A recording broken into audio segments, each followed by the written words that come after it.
cuento. Me llamo Marcos Martínez, tengo 22 años, estudio Ingeniería de Computación en la UDELAR y se podría decir que soy un aficionado a los videojuegos. Marcos, ¿qué es lo que hace que veamos a los videojuegos como una forma de arte? Bueno, hay muchos factores que yo consideraría a la hora de hacer esa afirmación, pero tienen muchas cosas que comparten con otros tipos de arte, como por ejemplo el uso de la narrativa para contar una historia. Es más, muchas veces las historias son tan complejas en los juegos que requieren de usos de herramientas como guión, que son cosas que usan también en el cine, para poder llevar a cabo historias de esta complejidad y que pueden generar una atmósfera adecuada. Y esto de la atmósfera es algo que también yo creo que empezó a tomar más juego en el asunto con la aparición de la tecnología 3D, que permitió que se usen otras herramientas como el lenguaje cinematográfico en los juegos. Que eso es algo que antes no se podía hacer porque antes, por las limitaciones de hardware, los juegos los tenías que vivir en escenarios planos y las historias te las contaban en cuadros de texto. Claro, Marcos, entonces vos mantenés que la narrativa es la encargada de darle la atmósfera a los videojuegos. En parte sí. No diría que es la única, pero es un factor muy importante. Por ejemplo, hay juegos que se puede decir que tienen poca narrativa, porque se la juegan en otra cosa, capaz en los gráficos, en que vos te sientas inmerso en el juego, o tal vez en la jugabilidad de que vos no quieras parar de jugar porque te parece re entretenido. Claro, como juegos tipo Mario que son más de plataforma o de Ahí va, jugar. eso es algo que se daba mucho en los juegos viejos porque las limitaciones de hardware, como mencionamos antes, hacían que no se pudieran hacer juegos muy complejos en cuanto a desarrollo de historias y cuestiones, o muy largos.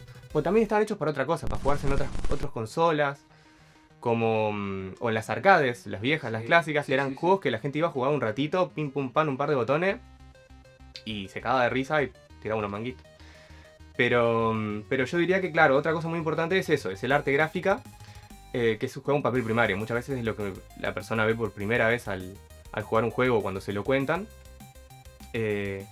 Pero no porque un juego no tenga gráficos como los que tienen los juegos de hoy en día, significa que vaya a ser menos. Además, claro, como tenemos esos ejemplos de los juegos arcade que hoy en día son considerados terribles juegazos por gente que los aprecia. Sí, muchas veces también podemos decir que capaz la primera impresión visual es lo que puede llegar a atrapar a alguien que prueba un juego por primera vez. Y hay gente que le encanta juegos que nunca jugó solamente por la estética que tiene, porque capaz que no lo puede correr en sus computadoras o por otras cosas. Eso se da también.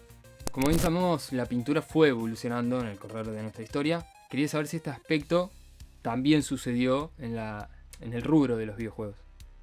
Bueno, esto es un tema, yo creo que sí, sin duda.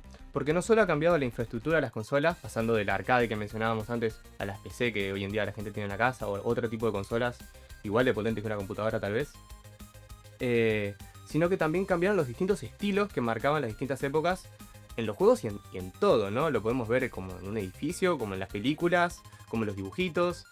Yo creo que eso es algo que ha cambiado mucho y hoy en día, es más, estamos viendo una regresión a volver a cosas como antes, como el pixel art, como mencionábamos antes, porque lo bueno no se abandona. Bien.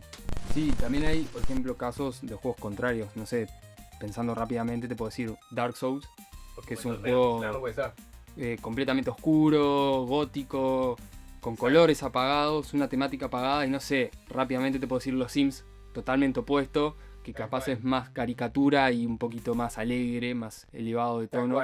Creo que esos dos juegos son bastante contemporáneos respecto al tiempo en el que salieron, pero sin duda que tienen sus diferencias también artísticas. Sí. Es más, podemos ver ejemplos de juegos oscuros en los tiempos antes, como puede ser el Metroid, creo, o juegos que inclusive a primera vista parecen no ser lo que terminan siendo, como ¿cómo se llama este juego? Undertale. Creo que era Undertale. Sí. Simulan también juegos viejos, pero no son tan viejos.